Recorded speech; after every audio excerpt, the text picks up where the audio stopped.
देख लीजिए आप ये देख लीजिए आप ये नरेंद्र मोदी और अमित शाह का तानाशाही रवैया चलने नहीं देने को उतारू है।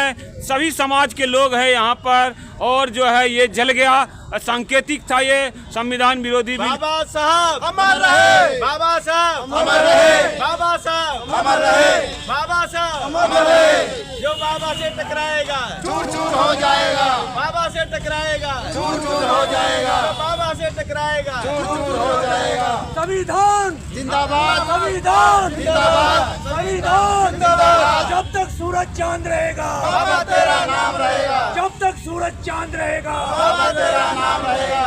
संविधान जिंदाबाद, संविधान जिंदाबाद। हमारे किसान भाई जो हमारे यहाँ अन्नदाता हैं, अन्नदाता के समान हैं और हमारा पेट भरते हैं, हमारा पालन पोषण करते हैं। हम उनके समर्थन में डटे हुए हैं। सरकार जो बदलाव चाहती है, हम नहीं चाहते कि उनके खिलाफ सरकार किसान के खिलाफ कानून कोई बिल बने। और भी किसी बिल के खिलाफ हैं आप? और एक संविधान संशोधन बिल, संविधान संशोधन बिल। आप लोग क्या चाहते हैं कि संविधान में संशोधन नहीं हो? संविधान में संशोधन नहीं हो। संविधान भारत आज तक उसी संविधान से चलता आ रहा है जो बाबा साहब भीमराव अम्बेडकर साहब ने लिखा था। उसमें आज तक किसी का भेदभाव नहीं है, जैसा है वैसा ही रहे। क्या नाम हो आपका? मेरा नाम मोहम्मद यासीन है। यासीन जी, किस संगठन के तहत आपने आज जो है बिल को जो एक सांकेतिक बिल को जलाया आपने? हम किसी संगठन के तहत नहीं है, सामाजिक एकता के सामाजिक एकता के तहत। सामाजिक एकता के और आप बताएं सर, क्या नाम हो आपका? मेरा नाम रोशनलाल नागरवाल है। हाँ। और मैं डोमा परिषद के राष्ट्रीय सचिव हूँ। अच्छा। और ये जो संविधान में फेरबदल कर रहे हैं, इसके विषय में हम लोग एक कार्यक्रम कर रहे हैं। तो ये जो है मतलब क्या चाहते बीजेपी जो है, क्या लगता है कि देश को गलत दिशा में ले जा रही है? देखो, बीजेपी देश के अंदर हिंदू मुस्लिम करना चाहती है और हाँ। ये जो सर्वे के नाम पे जो खुदाई करना है, इधर करना है, ये सब उनका एक हिंदू मुस्लिम करना है। मतलब हिंदुओं को ठग रही है, ये मुसलमानों के खिलाफ हिंदुओं को भड़का रही है। नहीं, ये भड़काने का काम चल रहा है देश के अंदर, इसके अलावा कुछ नहीं चल रहा है। अरे वो तो हिंदुओं को भी लोग कह रहे हैं कि उन्होंने बोला कश्मीर में हम बसा देंगे कश्मीरी पंडितों को 10 साल। तो कहाँ 2019 से 24 हो गए, 5 साल, कहाँ बसाया उनको?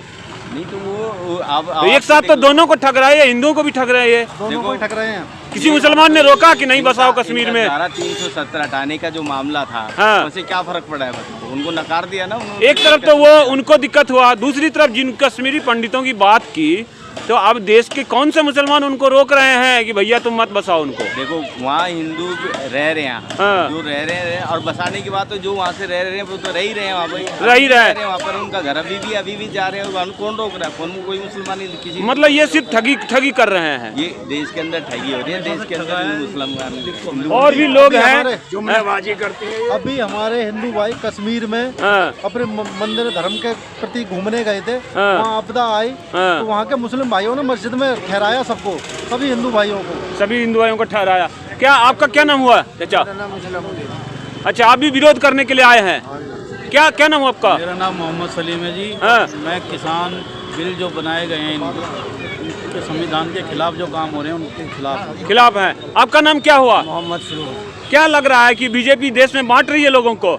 बांट रही है, अलग कर रही है। अलग कर रही है, हिंदू मुसलमानों को बांट रही है, भाई भाई से दूर कर रही है। भाई से दूर कर रही है। आज तक हम हिंदू भाई और मुस्लिम भाई सभी धर्म में एक साथ रहते आए, भाई को भाई से दूर कर रही है। अच्छा, वो किसी की भी भला नहीं चाहती है, चाहे वो हिंदू हो या मुस्लिम हो, वो अपना भला चाहते हैं। इसका असर चुनाव में पड़ेगा, दिल्ली चुनाव में? बिल्कुल पड़ेगा। तो क्या लग रहा है कि कौन सी पार्टी बीजेपी को परास्त करने में सफल होगी, कांग्रेस या आम आदमी पार्टी? आम आदमी पार्टी। आम आदमी पार्टी।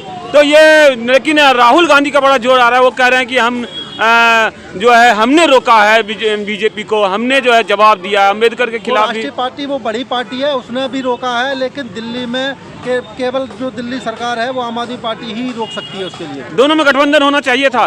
बिल्कुल होना चाहिए था। नहीं हुआ तो आप लोगों को बुरा लग रहा होगा थोड़ा? नहीं, बुरा तो है ही है, जब हो सकता है कहीं नुकसान भी हो उससे। हो सकता है। तो कई लोगों का कहना, आपका क्या? हमारा सिर्फ ये कहना है कि बाबा साहब अम्बेडकर ने संविधान में हमको सारे राइट्स दिए, तब हम लोग यहाँ पर खड़े हैं। हाँ। और ये संविधान को जो बदल, गृह मंत्री तो कुछ समझते ही नहीं है किसी को। गृह मंत्री ने बोला, अमित शाह ने बोला कि क्या अम्बेडकर चिल्ला रहे हो, अगर भगवान का नाम लिए तो स्वर्ग में मिल गया होता। और हम कहते हैं अगर बाबा साहब अम्बेडकर नहीं होते तो तो हमें स्वर्ग के क्या हमें जो अधिकार मिले हैं वो भी नहीं मिलते। पढ़ने का अधिकार मिला है, धर्म के अनुसार अधिकार मिले हैं, हमारे देश में आज़ादी का अधिकार मिला, वो नहीं मिलता, वो भी छिन जाता। वो भी छिन जाता। सही बात है। आपका क्या कहना है भाई साहब? पता ही नहीं क्या बात चल रही क्या लग रहा है जो किसान विरोधी बिल पास हो रहा है तो उसके हिसाब से जो है यहाँ प्रदर्शन हो रहा है, आप उनके समर्थन में है? मैं तो अभी आगे खड़ा हूँ, पता ही नहीं क्या नाम है आपका? जय नालम। अच्छा, आपको क्या लग रहा है कि जो है अमित शाह जो है अम्बेडकर जी का भी अपमान कर रहे हैं और कई तरह के बिल ला रहे हैं, ये सब गलत हो रहा है? जी बिल्कुल ये गलत हो रहा है। देखिए जिस चीज़ को अगर हम देखें एक नज़र से, हाँ। जो चीज़ पूरी इंसानियत के लिए काफ़ी हो, हाँ। बेहतरीन हो, हमें वो चीज़ माननी चाहिए। वही माननी चाहिए। जिससे किसी एक आदमी का फायदा हो, अगर 9 आदमी का नुकसान हो तो उस चीज़ को हमें नहीं मानना तो चाहिए। इस्तीफा तो दे ही नहीं रहे अमित शाह। तो हमें देखिए किसी के इस्तीफे की भी ज़रूरत नहीं है। हम तो ये चाहते हैं कि हर इंसान, हर पार्टी का नेता ये सोचे कि हम कोई ऐसी चीज़ पास करें जिससे पूरे भारतवासियों को मतलब आप मानवता के आधार पर विचार करने के लिए कह रहे हैं? देखिए हम ये चाहते हैं कि अकेले मुस्लिम लड़ाई नहीं लड़ सकता, हाँ। अकेले दलित लड़ाई नहीं लड़ सकते, अकेले ओबीसी लड़ाई नहीं लड़ सकते, सब मिलके आदिवासी लड़ गए। इसलिए हमने एक मजबूत संगठन बनाने जा रहे हैं, बना हुआ है दलित, ओबीसी, माइनॉरिटी, जी। मैंने पहले भी आपको देखा हुआ है, डोमा में जो है आप जंतर मंतर में भी गए थे, धरना भी दिया हमने। हाँ। और हम ये चाहते हैं कि संविधान से छेड़छाड़ ना हो, ना क्योंकि हो। जब अगर संविधान बदला गया तो देश के अंदर वही। तो अमित शाह क्या लग रहा है ये लोग मनुवादी व्यवस्था लाना चाहते हैं, नाई नाई का काम करे, तेली तेली करे, धोबी धोबी का काम करे। हम ये चाहते हैं कि सबको बराबर का अधिकार मिलना चाहिए, मान सम्मान मिलना चाहिए। अगर बाबा साहब अम्बेडकर हमें संविधान में नहीं लिखता तो हमें ये सब नहीं मिलता। क्या लग रहा है कि अमित शाह जो है इस्तीफा नहीं दे रहे हैं, नरेंद्र मोदी भी कुछ बोल नहीं रहे हैं, हटा भी नहीं रहे हमारा हैं? ये पूरे देश में अभियान छेड़ा जा रहा है कि जब तक अमित शाह इस्तीफा नहीं देगा, तब तक हम ये माफी नहीं मांगते, तब तक देश के अंदर बाबा साहब के सम्मान में हम धरना प्रदर्शन करते रहेंगे। और ये जो दलित विरोधी जो कार्यक्रम करेंगे तो हम लोग इनका पुतला भी फूकेंगे और इनका हम आगे मुंह तोड़ जवाब भी देंगे, विरोध भी करेंगे। अभी हम हैं दिल्ली के सागरपुर इलाके में और ये किस विधानसभा में पड़ता है सर? द्वारका विधानसभा क्षेत्र में। और यहाँ पर किसान विरोधी बिल जलाया गया है।